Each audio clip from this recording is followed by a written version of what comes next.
मंदिर के पास में इतना सारा वक्त आए हुए हैं मेरे को देखने के लिए और सभी को बहुत सारा प्यार। ठीक है, तो आज हम एक मंदिर में आए, उनका जानकारी मैं आप लोगों को दे देता हूँ। नमस्कार माताजी। तो আপনি মন্দিরের বিষয়ে যা জানেন একটু বলবেন। এটা হলো বীরভূমের অতি প্রাচীন একটা মন্দির, যা বীরভূমে অন্য কোথাও পাওয়া যাবে না। আচ্ছা। তো আমাদের বাবা এই বীরভূম জেলার মল্লারপুর গ্রামে অবস্থান করছেন বর্তমানে। আচ্ছা। আমরা যে জায়গায় বসে আছি সেটা হলো বাবা মল্লেশ্বরের মন্দির। ওর নাম দেওয়া হয়েছে মল্লেশ্বর মন্দির। আচ্ছা। তো এটার কাহিনী হলো এই মন্দিরটার প্রায় বয়স হতে চললো সময়সীমা 1114 শতাব্দী, এবং এর আগেও এই বাবা অবস্থান করছে এখানে। তো আমরা জানবো কি করে? এগুলো আমাদের পূর্বপুরুষের ডাকপুরুষের মুখের কথা বা 5 জনের কথা। এখানে আগে বন ছিল, মানে গভীর বন জঙ্গল ছিল। সেই বন জঙ্গলের মধ্যে বাবা অবস্থান করতেন, কিন্তু আমরা সেটা জানতাম না।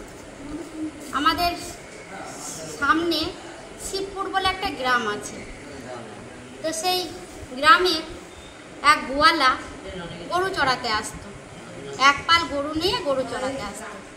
সেই গরুদের মধ্যে এক কপিলা গাই ছিল। সেই কপিলা গাইটা গরুর দল থেকে দল ছাড়া হয়ে যেত। এবার যে গোয়ালা গরু চড়াচ্ছে, স্বাভাবিক সব গরু আছে আর একটা গরু কেন আমি দেখতে পাচ্ছি না, সেটা কোথায় যাচ্ছে, এরকম করতে করতে সে লক্ষ্য করতে লাগলো।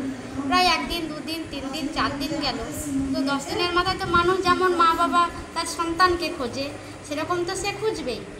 তখন সে খুঁজতে খুঁজতে দেখলো যে কোথাও পাওয়া গেল না গরুটাকে। তখন তার মনে একটু সন্দেহ দেখা গেল যে আমার এই গরুটা কেউ নিয়ে গিয়ে দুধ চুরি করে নিচ্ছে না তো।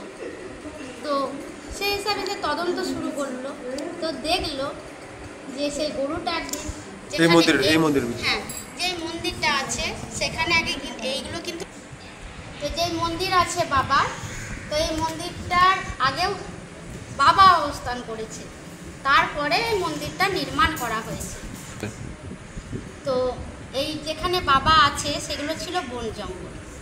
তো সেই বন জঙ্গলের ভেতরে সেই গোয়ালার গরুটা এসে সেখানে রোজ প্রত্যেক দিন দুধ দিয়ে যেত। তো আপনারা সবাই দেখতে পাচ্ছেন মন্দিরটা এখন বন্ধ আছে। তো এই মন্দিরের ভিতরে একটা খোলা হবে। আচ্ছা, খোলা হবে। এই মন্দিরের ভিতরে গোয়ালার গরুটা এসে এখানে দুধ দিত। গোয়ালার গরুটা এখানে দুধ দিচ্ছে। এই অবস্থায় দেখে সে জায়গাটা পরিষ্কার করতে লাগলো। ঠিক কী ব্যাপার, দেখে এখানে গরুটা কেন এসে দুধ দিচ্ছে। দেখ, অলৌকিক ঘটনা সে দেখলো, পরিষ্কার করে দেখলো যে এক ওঙ্কার নিয়ে বাবা উঠে আছে, এবং সেই জায়গাটা পরিষ্কার করে স্বাভাবিক তাকে পরিষ্কার শ্রদ্ধা ভক্তি করে সে বাড়ি ফিরে গেল, এবং বাড়িতে প্রত্যেক সদস্যকে এবং তার পরিবারকে জানালো যে আমি বনের মধ্যে গিয়ে এই অলৌকিক ঘটনা আমি দেখে এলাম। তো দেখার পর সবাই শুনে পরিবারে তাদের মধ্যে একটু শ্রদ্ধা ভক্তি দেখা দিল, আর 5 জনের যেমন হয়। তো তাদের মধ্যে তাদের পরিবারে এক মহিলা ছিল যে ছিল অবিবাহিত কুমারী। তো তার মনে শ্রদ্ধা ভক্তিটা একটু বেশি পরিমাণে দেখা দিল।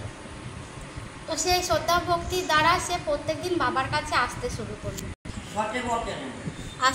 করলো এবং বাবা তাকে দর্শন দিল। তার ভক্তিতে সন্তুষ্ট হয়ে বলল যে তোকে আজকে আমি বর প্রদান করলাম যে তুই কুমারী অবস্থায় সন্তানের মা হবি, এবং সেই ছেলের নাম রাখবি মল্লনাথ, এবং আমার নাম রাখবি আমি স্বয়ং শিব, আমার নাম রাখবি মল্লেশ্বর, এবং সে যখন জন্ম নেবে সেই মল্লনাথ আর আমার নাম মল্লেশ্বর দিয়ে এই গ্রামের নামকরণ করা হবে মল্লারপুর। তাই আমাদের গ্রামের নাম হলো মল্লারপুর।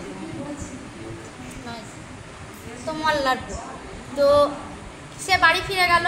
বাড়ি ফিরে সবাইকে জানালো যে এরকম ব্যাপার। এবার বাড়িতে গিয়ে তো আমার বাড়ি তোমার বাড়ি কেউ যাক না কেন, কেউ তো সহজে বিশ্বাস করবে না যে এরকম হতে পারে না। তো সে তাকে বারণ করলো, আসতে নিষেধ করলো, সে আসতে পারছে না। তো অনেক কিছু বাধা বিপত্তি কাটিয়ে সে আবার মন্দিরে, মানে মন্দির তো তখন ছিল না, বন জঙ্গল ছিল, ফিরে এসে তার বাবাকে আবার কান্নার দ্বারা ভক্তির স্বরে তাকে জানিয়ে দিল যে বাবা তোমার এই বর আমার দরকার নেই, তুমি বর তুমি যা দিয়েছো তুমি ফিরিয়ে নাও, আমার বরে চাই না। তখন ও বলল, মানে মহাদেব বাবা শিব বলল ওকে তোর চিন্তা নেই, তুই বাড়ি ফিরে যা, আমি এর ব্যবস্থা করছি। তো সেই রাতেই স্বপ্না আদেশ করলো তার পরিবারের সদস্য এবং পদ্মিনীকে যে যে মেয়েটাকে বর প্রদান করা হয়েছিল তার নাম হলো পদ্মিনী। মহাভারতের কুন্তী আরাধনা করে এখানে বাবাকে এনেছিল। তারপর থেকে সেই স্বপ্নতে তার বরগুলো সবাইকে জানতে পারলো যে না, আমাদের মেয়েকে এটা বাবা মহাদেব বর প্রদান করেছে, এটা সত্যিই ঘটনা। কালক্রমে পদ্মিনীর গর্ভে বাচ্চা এলো এবং সে পৃথিবীর মুখ দেখলো এবং সে বড় হয়ে উঠল রাজা, এবং সেই রাজা আজ তার নাম হলো মল্লনাথ রাজা। এবং সেই মল্লনাথ রাজা মহাদেব বাবা মল্লেশ্বর শিবকে 752 বিঘা জমি দান করলেন।